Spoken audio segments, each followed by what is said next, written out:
Hi, I'm Freeman Michaels, and the story that I want to share with you today is about my almost girlfriend in college, Amy.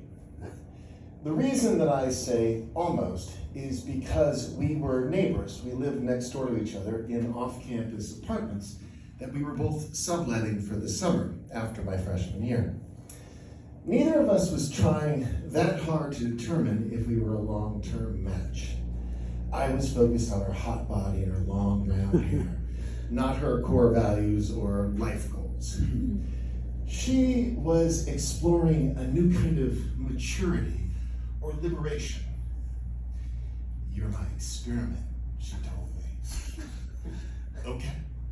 She was going for a more empowered way of being with men, like Sharon Stone in Basic Instinct, except the Catholic college in the 1980s version. Our relationship was fun and very physical, but not necessarily that deep, due to the reality that she was going to go on semester abroad for the first semester of the following school year. A baked-in exit plan. My 19-year-old self was thrilled. Summer lovin', had me a blast. Honestly, she was a little out of my league. She was a year older. She drove a BMW, and she was on the pill. My first ever sexual partner on the pill. A summer fling, lots of spontaneous sex, no pressure. Yes, please. What made it so freeing is that we talked about it, and we agreed that this was a fling, not a thing. A thing is something you try to figure out, right? Like, is this a thing? A fling gives you permission. There's a joy in not trying to figure out where it's going. No games, no friends' approval. We weren't trying to prep each other to meet the other person's parents. No compatibility tests. We just had fun, right? And there was no tragic goodbyes. We didn't cry. We kissed passionately. I ran my fingers through her beautiful hair. "See you later," I said. "Alligator," she replied, huge smile on her face. On to the next adventure. As she drove away in her cute little Beamer, a whole host of feelings flooded my body. In my head, it sounded like, dude. When she returned mid-year, she called. She was excited to see me. She had a surprise. The pill's like 98% effective, right? Right? She didn't sound upset. I was excited to see her. We met in the quad on the lawn in front of the theater. At first, I didn't recognize her. She came towards me through the rose garden. The surprise was not that she was pregnant. It was that she shaved off all of her beautiful hair. I blame Sinead O'Connor for this. Sinead inspired more than a few young ladies to shave it off that summer in 1987.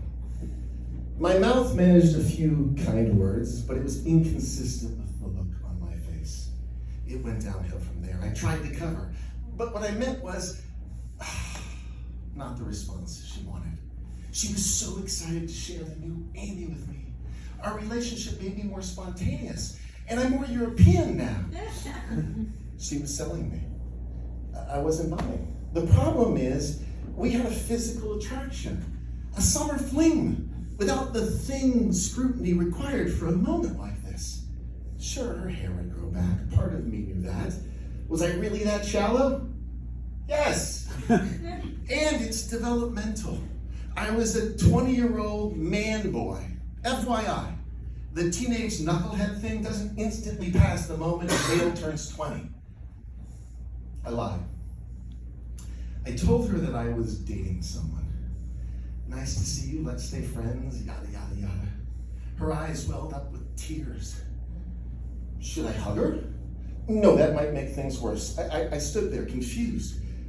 I thought I'd gotten away with this one. Summer fling, no strings, no painful breakups, no drama. No, this isn't what I signed up for. I was getting out of this one without feeling bad. I awkwardly waved goodbye. I felt bad. really bad. To this day, I feel bad. I do. The reason that I tell this story is simple. There are developmental stages in life. Today, I have so much respect for what Amy was going through, trying to discover her authentic self. Truthfully, I didn't want to know her authentic self. I didn't have the mental, emotional, spiritual capacity to go that deep. So, to all the Amys out there who had their hearts broken by childish knuckleheads, I'm sorry. I'm sorry that I wasn't mature enough to see more than your body, to recognize your soul's journey. I did grow up. It just took about a decade. Thank you.